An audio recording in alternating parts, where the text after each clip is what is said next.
जय हिंद दोस्तों, मैं आदित्य द्विवेदी आप सभी का स्वागत करता हूं आपके अपने YouTube चैनल आदित्यांचल जीएस क्लासेस में।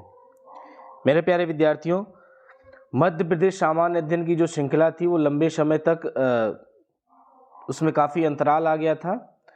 तो आज हम इसी श्रृंखला का एक महत्वपूर्ण विषय मध्य प्रदेश भूगोल से संबंधित जो शीर्षक है मध्य प्रदेश में नदियाँ, वो लेकर हम आपके सामने उपस्थित हुए हैं। और ये जो मध्य प्रदेश में नदियां हैं, चूँकि मध्य प्रदेश को नदियों का मायका कहा जाता है, इसलिए मध्य प्रदेश में नदियों से अनवरत प्रश्न पूछे जाते रहे हैं। इसलिए ये जो विषय है ये काफ़ी महत्वपूर्ण हो जाता है।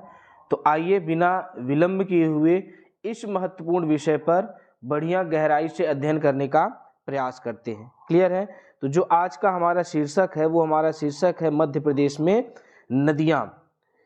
नदी क्या होती है? तो सबसे पहले देख लेते हैं एक जनरली सामान्य सा कि किसी स्रोत से उद्गम कर धरातल पर प्रभावित होने वाली धारा।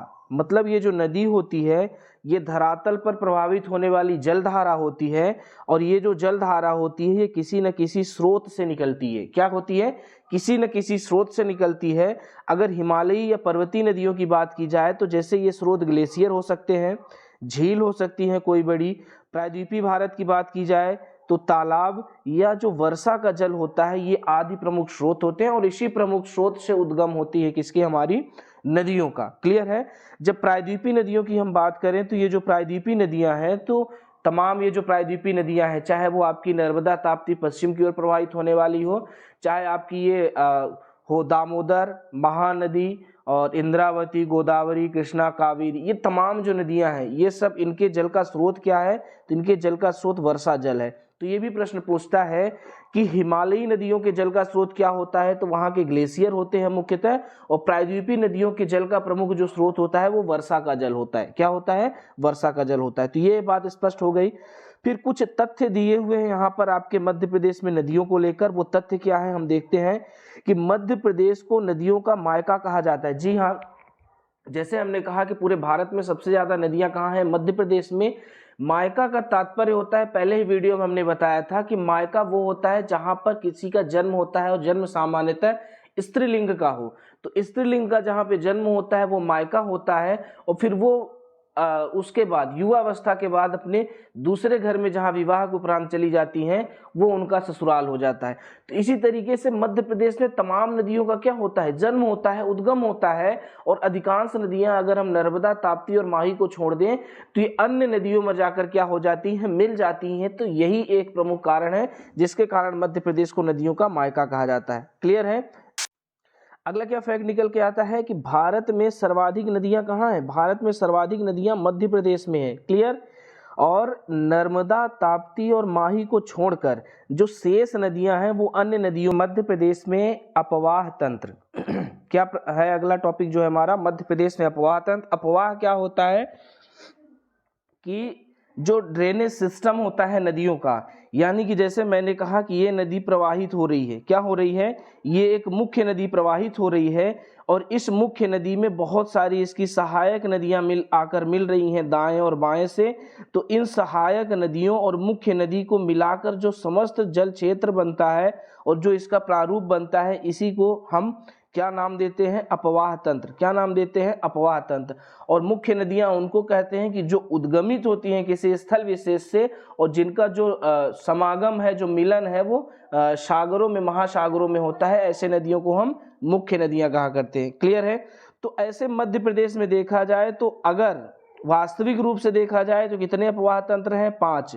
चूंकि एक महानदी अपवाह तंत्र था, तो वो जो छत्तीसगढ़ का विभाजन नहीं हुआ था उस समय वो अस्तित्व रखता था मध्य प्रदेश में, लेकिन जैसे ही छत्तीसगढ़ का क्या हो गया?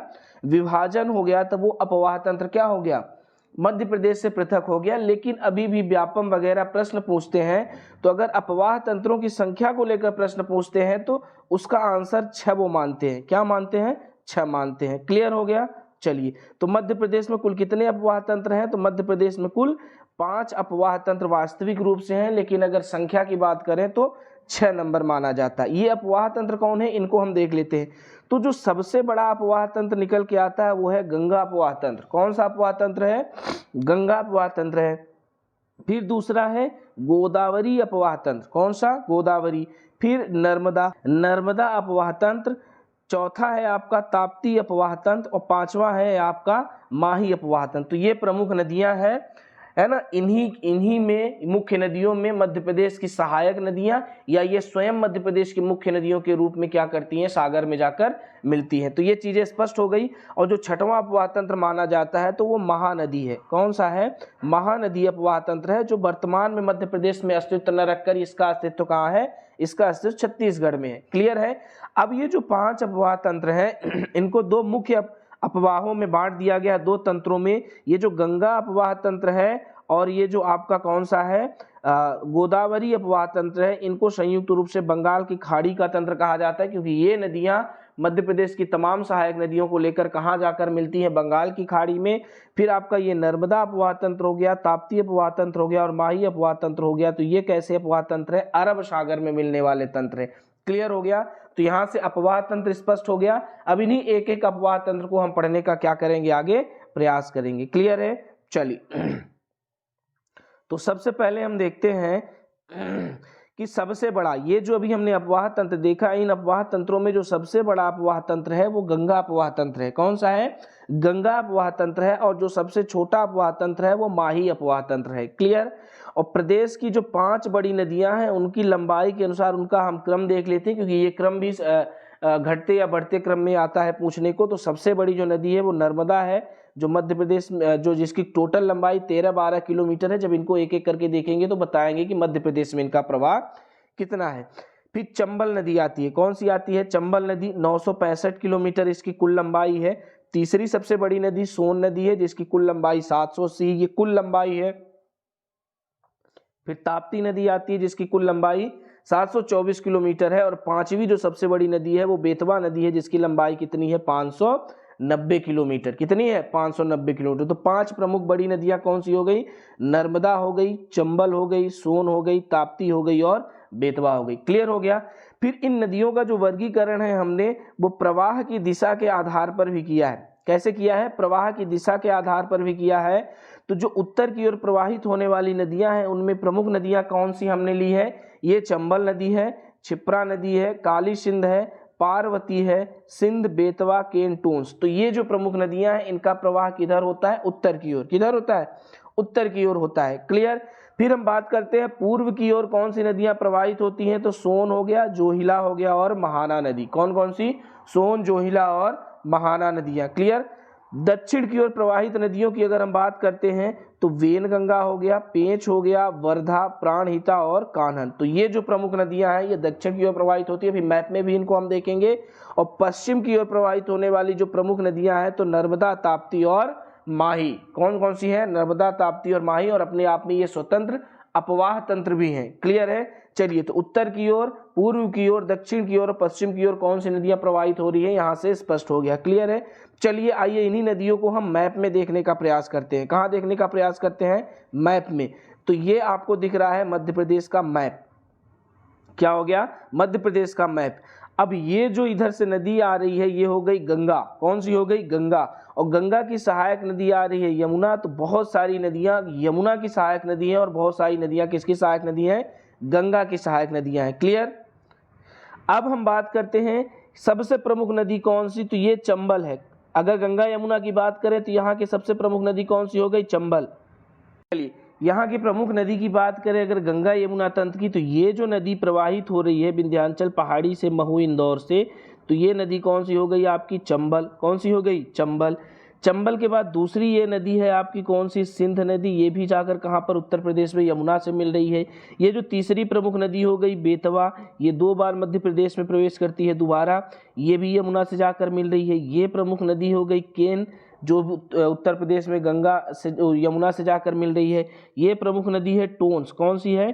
टोंस। और ये यमुना में न मिलकर ये कहाँ? प्रयागराज में गंगा से मिलती है, यमुना में न मिलकर। और ये हो गई आपकी अमरकंटक से निकलने वाली सोन नदी, और ये भी पटना में बिहार में जाकर किससे मिल रही है? आपके गंगा नदी से मिल रही। तो ये उत्तर की ओर प्रवाहित होने वाली प्रमुख गंगा अपवाह तंत्र की नदियां हो गई। फिर ये आपको दिख रहा होगा ये स्वतंत्र अपने आप में माही नदी है, जो कर्क रेखा को 2 बार काटती है। ये विश्व की एकमात्र नदी है जो कर्क रेखा को 2 बार काट रही है। फिर ये जो आपको बीचों बीच प्रवाहित होते हुए देख रही है, ऊपर की ये विंध्याचल पर्वत श्रेणी और नीचे की सतपुड़ा पर्वत श्रेणी के बीचों बीच ये जो नदी प्रवाहित हो रही है, ये है आपकी नर्मदा नदी। फिर आप देखेंगे कि यहाँ बैतूल के मुल्ताई ताप्ती से निकल रही है, कौन सी आपकी ताप्ती नदी निकल रही है, और ये भी दोबारा प्रवेश करती है मध्य प्रदेश में, और ये भी जा रही है आपके अरब सागर की खाड़ी में। ये जो नदी है ये है वर्धा, और ये हो गई वेनगंगा, और ये दोनों मिलकर प्राणहिता नदी का निर्माण करती है, और ये प्राणहिता नदी जाकर किसमें मिल जाती है, नीचे की ओर प्रवाहित होने वाली गोदावरी में। किसमें मिल जाती है, गोदावरी में। तो क्लियर हो गया। तो इस तरीके से हमने प्रमुख नदियों को मैप में भी देख लिया। कहाँ देख लिया, मैप में देख लिया। तो यहाँ से चीजें स्पष्ट हो गई। कौन कौन सी नदी देख ली हमने देख लिया आपकी जो प्रमुख नदी है कौन सी, ये एक तो हमने देख लिया चंबल नदी थी। कौन सी थी, ये चंबल नदी थी। फिर हमने सिंध नदी को देखा, हमने बेतवा नदी देखा, केन नदी, टोंस नदी और ये सोन नदी। फिर हमने भ्रंश घाटी में नर्मदा जो है वो विंध्याचल और सतपुड़ा के बीच से प्रवाहित हो रही है, और ये ताप्ती नदी हो गई। ये दोनों एस्चुरी बनाती हैं और अरब सागर में जाकर मिलती हैं, और ये जो नीचे की ओर वर्धा और वेनगंगा है ये गोदावरी में मिल जाती है, गोदावरी नदी तंत्र का निर्माण करती है। क्लियर है। चलिए अब आइए एक एक करके जो अपवाह तंत्र थे, इन्हीं अपवाह तंत्रों का हम क्या करते हैं, अध्ययन करते हैं। ठीक है।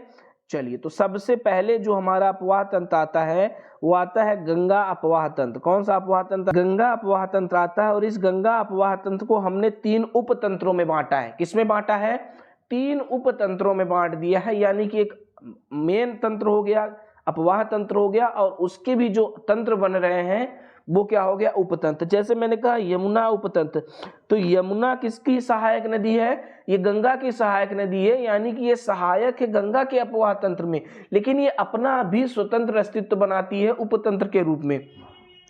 फिर दूसरी हो गई टोंस उपतंत्र, ये भी है गंगा की सहायक नदी, यानी कि है तो गंगा अपवाह तंत्र का, लेकिन ये अपना भी एक उपतंत्र बनाती है। और तीसरी हो गई सोन उपतंत्र, ये भी गंगा की सहायक नदी है, लेकिन ये भी अपना क्या बनाती है, एक उपतंत्र बनाती है। तो गंगा के कितने उपतंत्र हो गए, गंगा अपवाह तंत्र के 3, यमुना चलिए तो कौन कौन से, यमुना उपतंत्र हो गया, टोंस उपतंत्र हो गया, सोन उपतंत्र। ये किस अपवाह तंत्र के उपतंत्र है, ये गंगा यमुना अपवाह तंत्र की। अब यमुना उपतंत्र में कौन सी आती है, तो चंबल नदी आती है, सिंध नदी आती है, बेतवा और केन। तो ये भी प्रश्न पूछेगा कि यमुना उपतंत्र की कौन सी नदियां हैं, तो चंबल, सिंध, बेतवा, केन। लेकिन पूछेगा कि किस अपवाह तंत्र की हैं, तो ये गंगा अपवाह तंत्र आ जाएगा। लेकिन किस अपवाह उपतंत्र की हैं, तो ये यमुना उपतंत्र आ जाएगा। क्लियर। फिर टोंस की बात करें तो टोंस में कौन कौन सी आ जाती है, तो टोंस में आपकी आ जाती है बीहड़ नदी आ जाती है, महाना नदी आ जाती है, बेलन। और इसी बीहड़ के किनारे कौन सा है आपका, रीवा शहर बसा हुआ है। फिर हम सोन उपतंत्र की बात करते हैं तो सोन उपतंत्र की जो प्रमुख नदियां हैं, जोहिला हो गई, बनास हो गया, गोपद हो गई और रिहंद नदियां हो गई। जोहिला जो सर्पिलाकार आकृति में अमरकंटक से ही निकलती है और बाएं तरफ से आकर सोन में मिलने वाली सबसे बड़ी सहायक नदी है। फिर मैंने कहा कि रिहंद पर ही आपका बल्लभ सागर पंत झील बनी हुई है, जो कि छत्तीसगढ़ से निकलती है, सोन की सहायक नदी है दाएं तरफ से। क्लियर। तो ये 3 उपतंत्र हो गए। और सबसे पहले हम कौन सा उपतंत्र लेते हैं, वो हमारा उपतंत्र है यमुना उपतंत्र। कौन सा उपतंत्र है, यमुना उपतंत्र। जब यमुना उपतंत्र की बात करते हैं तो ये अगर उपतंत्र की बात करें तो ये मध्य प्रदेश का सबसे बड़ा क्या है, उपतंत्र है। क्लियर है। जैसे मैंने कहा गंगा जो अपवाह तंत्र है वो अपवाह तंत्र मध्य प्रदेश का सबसे बड़ा है, लेकिन अगर हम बात करें कि सबसे बड़ा उपतंत्र कौन है, तो उपतंत्र में कौन सबसे बड़ा निकल के आ जाएगा, यमुना उपतंत्र। और यमुना उपतंत्र की हमने पहली नदी बताई थी, कौन सी है, चंबल नदी। तो सबसे पहले हम किस नदी के बारे में देखेंगे, तो चंबल नदी के बारे में भी है। किसके बारे में देखेंगे, चंबल नदी के बारे में। तो चंबल नदी के अगर हम उद्गम की बात करें, किसकी बात करें, उद्गम की, तो यहाँ पे बहुत सारी विविधता देखने को मिलेगी। उद्गम में कोई भी एक पूछा जा सकता है। अभी तक हम सिर्फ महू तहसील जना पाव बस पढ़ते थे। अब देखो अगर पर्वत की बात करें तो कौन सी श्रेणी है, विंध्याचल श्रेणी। जिला की बात करें तो कौन सा जिला है, इंदौर जिला। तहसील की बात करें तो कौन सी तहसील है, महू तहसील। पहाड़ी की बात करें तो कौन सी है, जाना पाव पहाड़ी। और वो स्थान विशेष की बात करें जहां से उद्गमित होती है वो है वांगचू पॉइंट। कौन सा है, वांगचू पॉइंट। तो देखा कितनी चीजें निकल के आई। तो उद्गम कहां कहां से हो रहा है, तो उद्गम हो रहा है विंध्याचल श्रेणी के इंदौर जिला के महू तहसील के जाना पाव पहाड़ी के वांगचू पॉइंट से उद्गम होता है किसका, आपके चंबल नदी का। क्लियर। अब हम देखते हैं इसका प्रवाह, क्या देखते हैं, प्रवाह।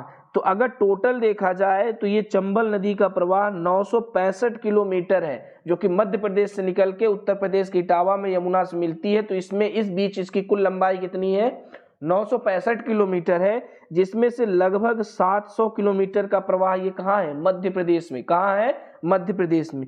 तो इसका प्रवाह अगर मध्य प्रदेश की बात करें तो मध्य प्रदेश के इंदौर में, धार में, उज्जैन में, रतलाम में और मंदसौर में होता है।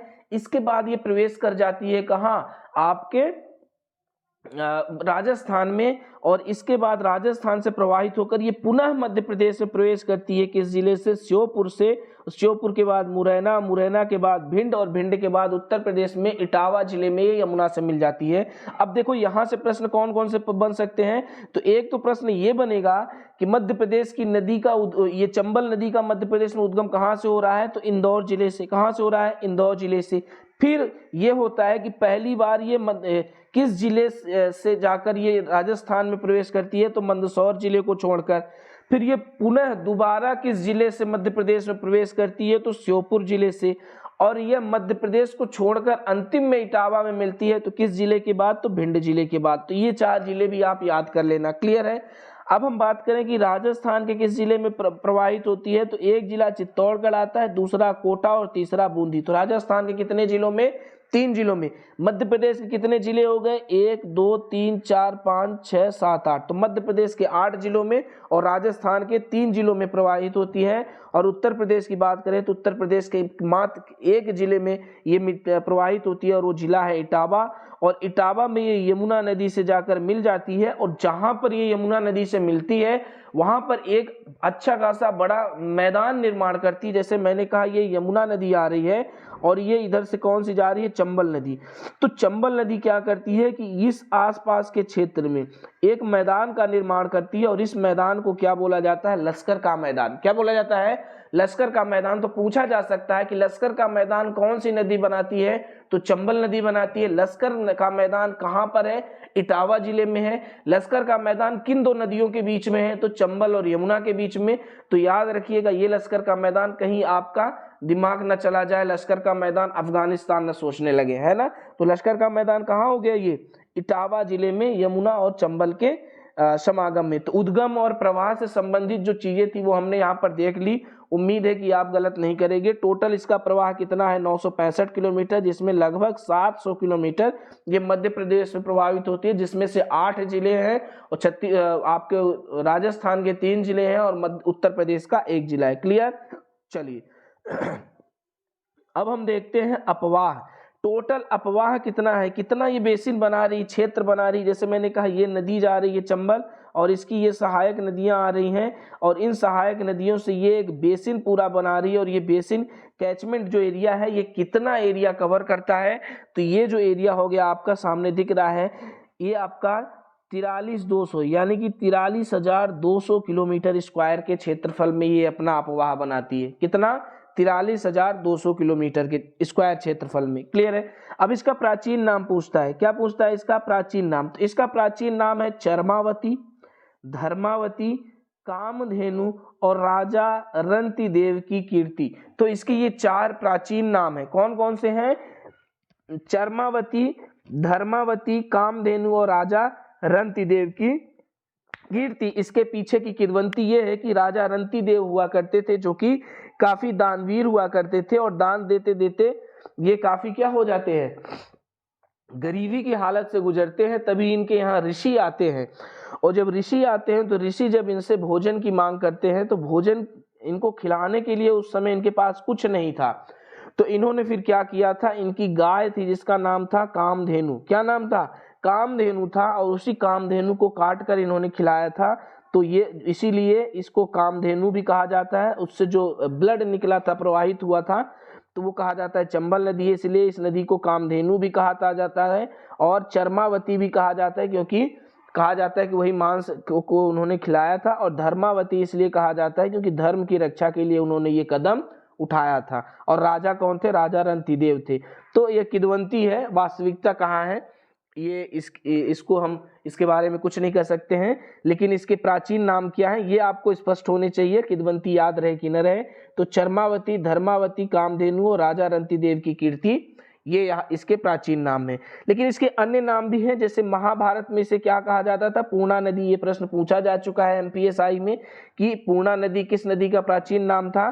किसका? चंबल नदी का। और ये भी पूछा गया है कि किस ग्रंथ में इसका उल्लेख है? तो महाभारत में। किसमें? महाभारत में।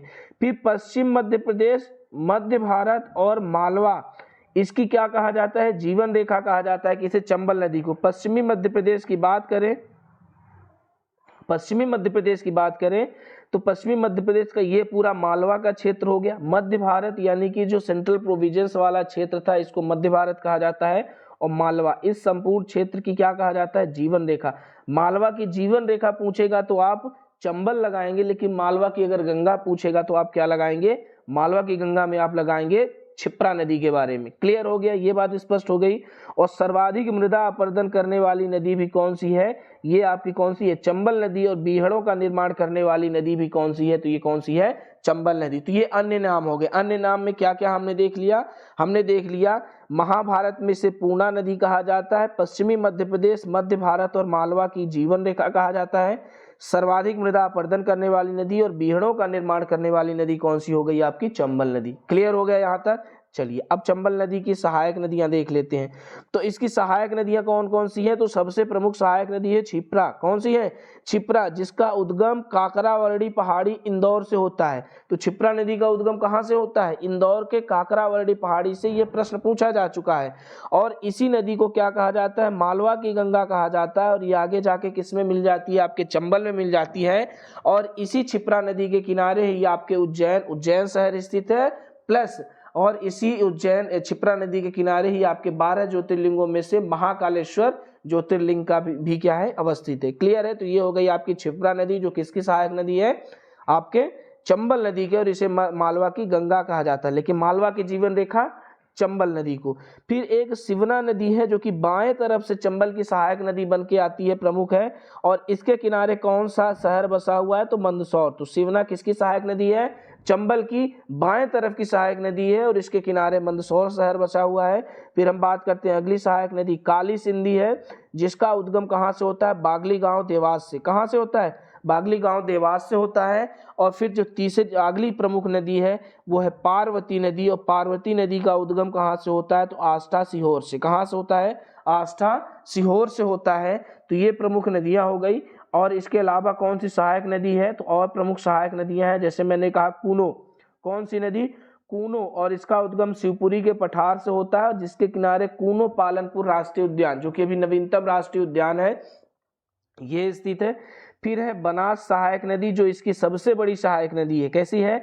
सबसे बड़ी सहायक नदी है। और ये बाएं तरफ से कहाँ से आती है? अरावली पर्वत, कुंभलगढ़ राजस्थान से निकलती है और आकर ये चंबल में मिल जाती है। और जहाँ मिलती है तो बनास आपकी और सीप और चंबल मिलती है, तो एक प्रकार के संगम का निर्माण करती हैं, जिसके बारे में हम आगे चर्चा करेंगे। और अगली जो प्रमुख सहायक नदी हो गई वो शीप नदी हो गई, जिसका उद्गम श्योपुर से होता है। और इसी पर बंजारा बांध स्थित है। कौन सा? बंजारा बांध। तो जो बंजारा बांध है किस नदी पर स्थित है? शीप नदी पर स्थित है। तो कौन कौन सी इसकी प्रमुख सहायक नदियां हो गई? हमने देखा क्षिप्रा को देखा, सिवना देखा, काली सिंध, पार्वती, कूनो, बनास और सीप, ये प्रमुख सहायक नदियां हैं। सबसे बड़ी सहायक नदी कौन सी हो गई थी? आपकी बनास नदी हो गई थी। क्लियर है? अब इस पर कुछ प्रमुख जलप्रपात भी हैं। अब वो जलप्रपात कौन से हैं? तो जैसे पाताल पानी हो गया, शीतला माता और झाड़ीदा, ये तीनों जो जलप्रपात हैं किस जिले में है? इंदौर में। किस जिले में है? इंदौर जिले में स्थित है। इसके अलावा जो प्रमुख जलप्रपात है चूलिया जलप्रपात, ये भैंसोरगढ़ कोटा राजस्थान में है। कहाँ है? भैंसोरगढ़ कोटा राजस्थान में है। तो ये प्रमुख जलप्रपात है कौन कौन से? पाताल पानी, शीतला माता और झाड़ीदा, ये आपके इंदौर में है। और चूलिया जलप्रपात राजस्थान में है। क्लियर है? अब इस नदी पर अवस्थित प्रमुख परियोजनाओं को देख लेते हैं। तो अगर हम बात करें परियोजना की, तो चंबल नदी को लेकर एक विशेष परियोजना ही बनाई गई थी, जिसका नाम था चंबल नदी घाटी परियोजना। क्या नाम था? चंबल नदी घाटी परियोजना। और ये मध्य प्रदेश की पहली नदी घाटी परियोजना थी। कैसी थी? पहली नदी घाटी परियोजना थी मध्य प्रदेश की, जिसकी शुरुआत कब हुई थी? 1953-54 में हुई थी, जवाहरलाल नेहरू जी के द्वारा। और इसके तहत ये जो परियोजना थी 3 क्रम में पूरी होती है, जिसमें पहले क्रम में गांधी सागर बांध का निर्माण होता है, फिर राणा सागर का, और तीसरे क्रम में अंतिम क्रम में किसका, जवाहर सागर का निर्माण होता है। तो इन्हीं तीनों परियोजनाओं को पढ़ लेंगे तो चंबल नदी घाटी की जो परियोजना है वो यहाँ से स्पष्ट हो जाएगी और इससे बनने वाले प्रश्न भी आपके क्या हो जाएंगे, स्पष्ट हो जाएंगी। तो जो पहली परियोजना है वो कौन सी है, गांधी सागर परियोजना। कौन सी परियोजना है, गांधी सागर परियोजना है, जिसका देखते हैं चंबल नदी घाटी परियोजना का जो पहला क्रम था वो किस रूप में प्रारंभ होता है, वो गांधी सागर परियोजना के रूप में। किस रूप में प्रारंभ होता है, गांधी सागर परियोजना के रूप में, और जिसका शुभारंभ 1960 को हुआ। कब हुआ, 1960 को हुआ। प्रारंभ तो 1953-54 के आसपास ही हो जाता है पहली परियोजना के रूप में, लेकिन देखा जाता है कि उद्घाटन कब हो जाता है, तो 1960 में यहाँ से विद्युत उत्पादन प्रारंभ हो जाता है। ये अवस्थित कहाँ है, तो वो स्थान है भानुपुरा तहसील मंदसौर में। कहाँ है ये गांधी सागर बांध, जिले की बात करें तो मंदसौर जिला में, और स्थान विशेष की बात करें तो भानुपुरा आता है, और स्टेट की बात करें तो ये कौन सा आ जाता है, मध्य प्रदेश आ जाता है। और जिसकी विद्युत उत्पादन जो क्षमता है 115 मेगावाट है। कितनी है, 115 मेगावाट है। एक बात विशेष रूप से याद रखने की है कि ये जो चंबल नदी घाटी परियोजना है ये मध्य प्रदेश और राजस्थान की संयुक्त परियोजना है। किन दो राज्यों की संयुक्त परियोजना है, मध्य प्रदेश और राजस्थान की।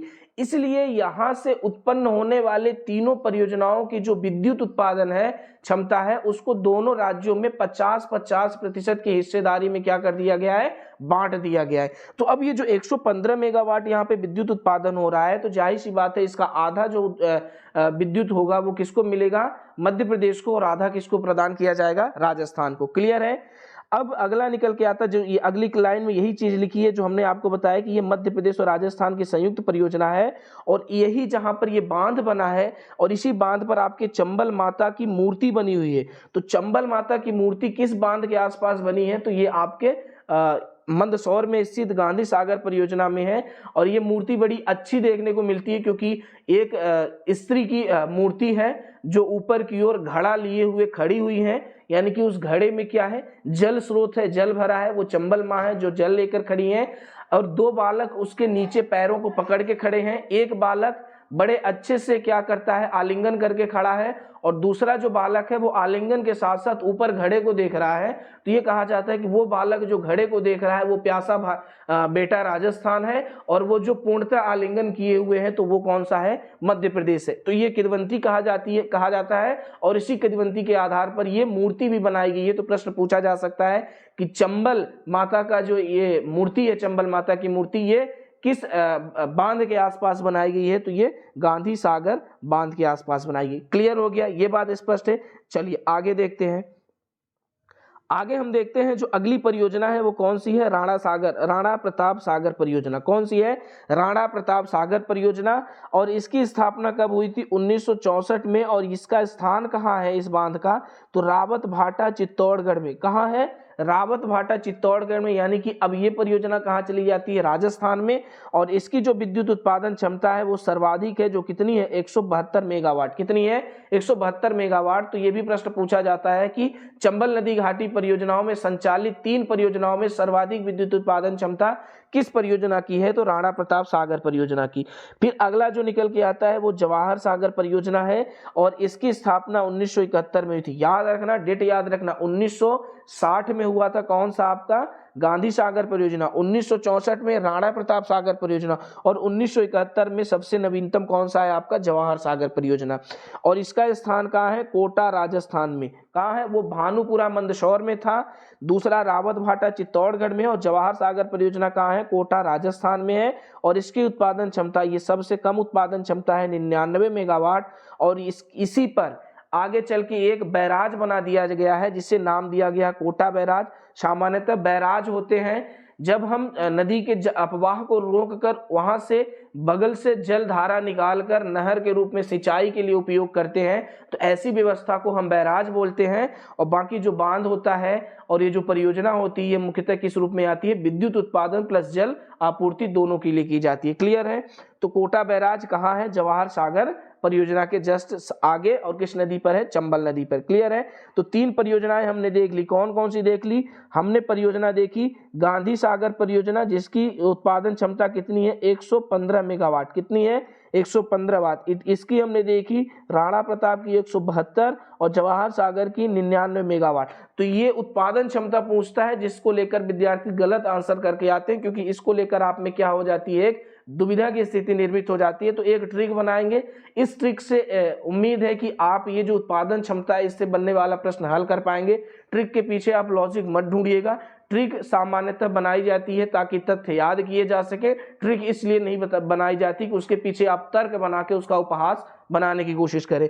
तो अगर हम गांधी सागर परियोजना की बात करें तो इसकी उत्पादन क्षमता 115 मेगावाट। तो याद कीजिए कि गांधी जी भारत दक्षिण अफ्रीका से कब आते हैं? 1915 में। कब आते हैं? 9 जनवरी 1915 को आते हैं। तो 1915 से न याद करके आप 115 याद रखिएगा। तो 115 मेगावाट उत्पादन क्षमता किसकी होगी? गांधी सागर परियोजना की। किसकी होगी? गांधी सागर परियोजना की। फिर हम बात करते हैं राणा प्रताप सागर परियोजना की, जिसकी कितनी है उत्पादन क्षमता? 172। तो राणा प्रताप सागर इतने बड़े प्रतापित योद्धा थे कि उनके सामने जब कोई विरोधी युद्ध करने आता था तो राणा प्रताप सागर के सामने उस विरोधी के या दुश्मन की हालत बद से बदतर हो जाती थी। कैसी हालत हो जाती थी? राणा प्रताप के सामने दुश्मन की हालत बद से बदतर। उत्पादन क्षमता 172। कितनी हो गई? 172। तो बद से बदतर 172, ये याद रखना।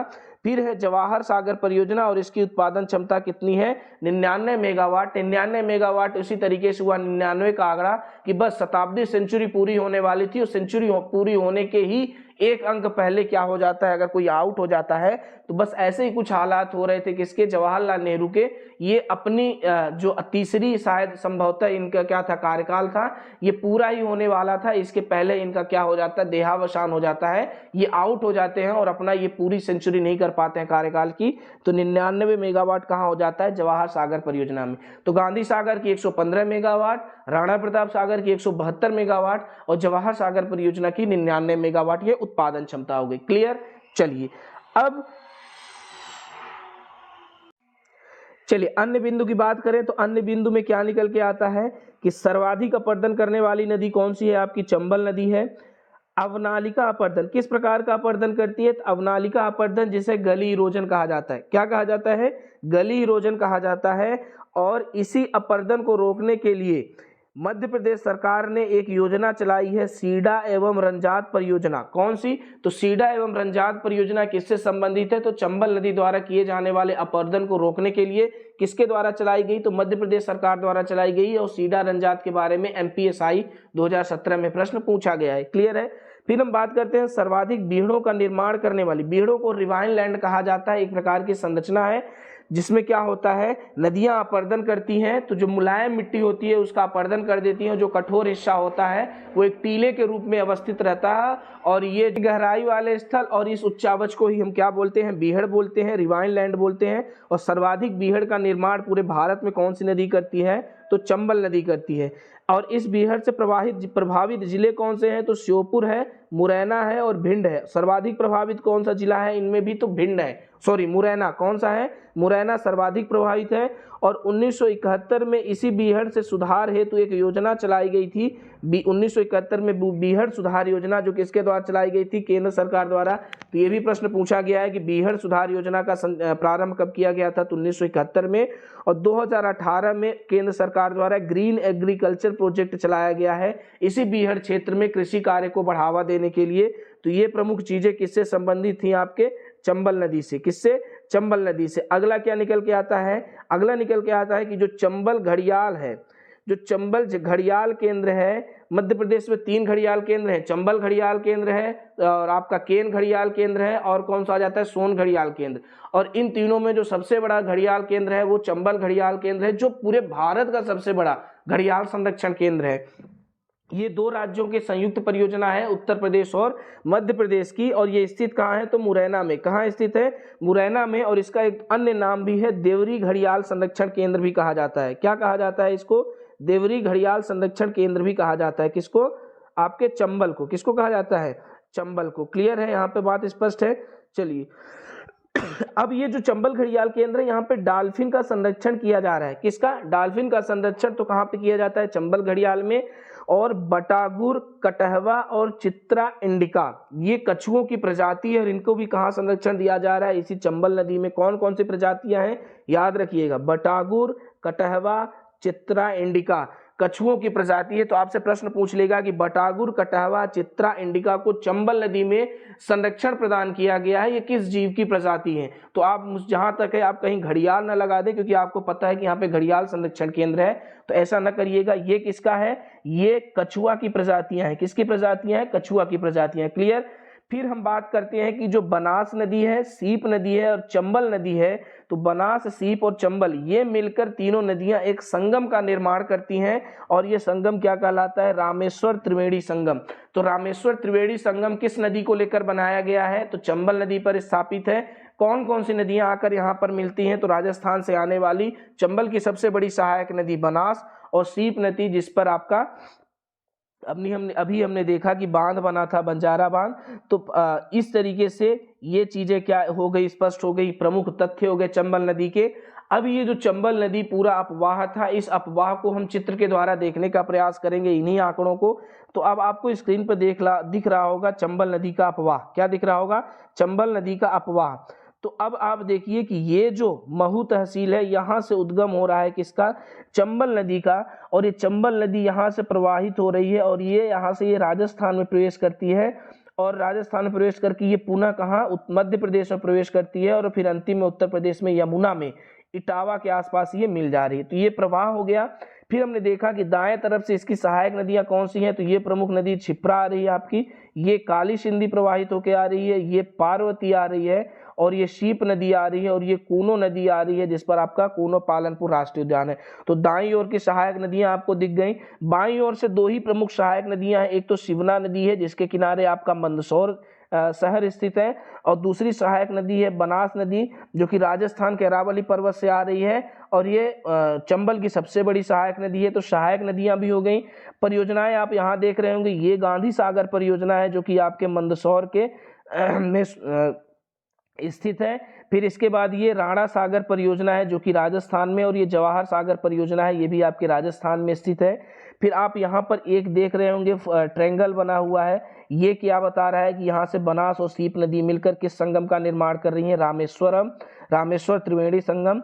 आगे देखेंगे तो ये मुरैना के आसपास आपका चंबल घड़ियाल केंद्र है, संरक्षण केंद्र है, जो कि कहाँ है? देवरी में है। क्लियर। तो ये प्रमुख चीजें हो गई किससे संबंधित? आपके चंबल नदी से। तो मैंने पूरी कोशिश की है कि चंबल नदी से संबंधित जितने भी तथ्य, आंकड़े और कॉन्सेप्ट हैं वो आपको हम डिलीवर कर सके, ताकि यहाँ से बनने वाले प्रश्न आप बड़ी सहजता से कर सकें। तो ये आज की क्लास कैसी रही आप कमेंट बॉक्स में ज़रूर बताइएगा। अगर आपको वाकई इसमें कुछ सुधार चाहिए होगा तो वो भी आप कमेंट बॉक्स में अपने सुझाव के तौर पर दीजिएगा। मिलते हैं नेक्स्ट वीडियो में, जिसमें हम आगे इसी गंगा अपवाह तंत्र में हम किसका अध्ययन करेंगे? सिंध नदी का, बेतवा का और केन टोन्स का करेंगे। तो मिलते हैं नेक्स्ट वीडियो में। सदैव की तरह कहूँगा, माता पिता, गुरुजनों, सैनिकों और किसानों का सदैव सम्मान कीजिएगा। ये हमारे और राष्ट्र के अस्तित्व के निर्माता है। तब तक के लिए आप सभी को जय हिंद।